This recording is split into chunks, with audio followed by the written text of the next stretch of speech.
Hi, I'm Justine Manzano from the Inkwell Council, here for Craft Quest to talk about how to handle a critique.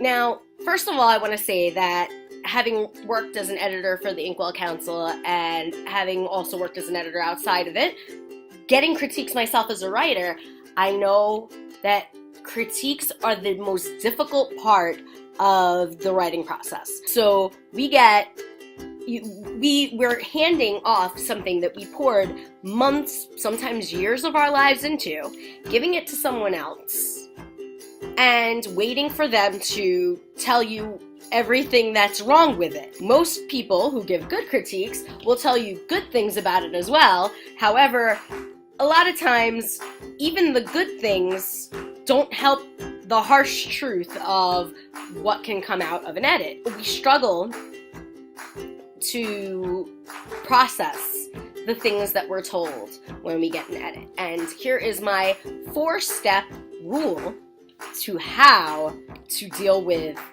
getting a critique and receiving the information. When you get a critique and you read through it, you should not react. As a matter of fact, I would suggest that when you get the email with critique information that you just write back, "Thank you for your help.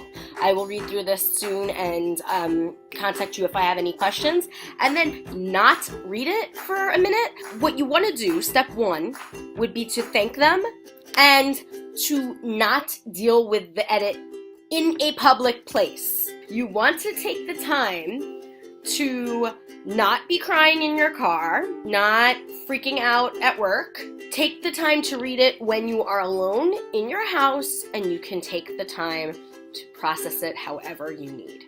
Step 2 would be cry. Scream, "I don't know why you said these terrible things about my story." Punch things. Shout, jump up and down. Have all the reactions to yourself in your house publicly, because you will. No one says that you have to sit there and read these things and that are critical of your work and go, "Okay, cool." Eventually you will be able to do that, but at first it's the result of tearing off a Band-Aid. It hurts a lot at first. Have your reactions to yourself. Avoid the temptation to react to the person who sent you the edit. Avoid the temptation to react publicly. Dear Twitter, I just got the worst edit of my life. I want to cry and break things, and I hate the person who edited this for me. You will regret it.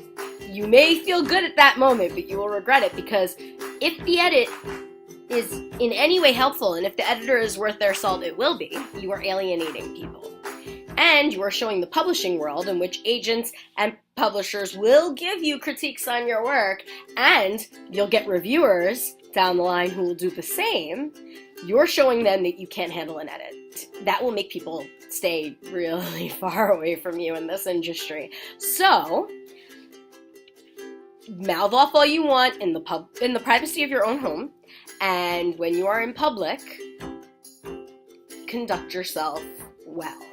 Step 3, you're going to want to take some time away from the story. Go to a different project, clear your mind of the previous project, dabble in something new, but definitely avoid touching it too soon. Because as long as your emotions are raw, you will not handle the edit well. Go off, write something new, have some fun, take a break from writing even, but do not jump into that project right away. And then step 4 is, when some time has passed, give yourself a month or so to breathe, and you come back to the project to proceed with the edit.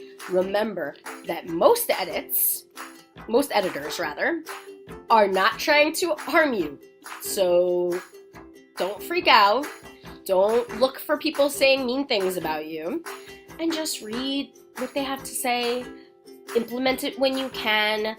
Ask questions if you need to in a very respectful and nice way, because nobody wants you to jump on the editor. Try to figure it out. Remember that Emotions are your connection to the story, and if you want the story to be good, then yes, you're going to have your emotions, but those emotions should be geared in the direction of improving your story to the best of your ability. Read it over, try to decide, see if you can get another opinion. If you have multiple edits and they're all telling you the same thing, chances are they're right. If you have edits that are on either side of the fence, then maybe you take some kind of middle ground or add a line here or there to try to clarify. But remember the fact that the editor has the story's best interests at heart. Work as hard as you can to implement what they've given you without compromising your story. Hopefully, the time away and the chance to vent your emotions privately will allow you to look at your new edit with an open mind. And remember, everyone needs revisions. No story is good right out of the gate, no matter what anyone tells you. Nobody writes a perfect first draft. Until next time, happy editing, and I hope this video helped you.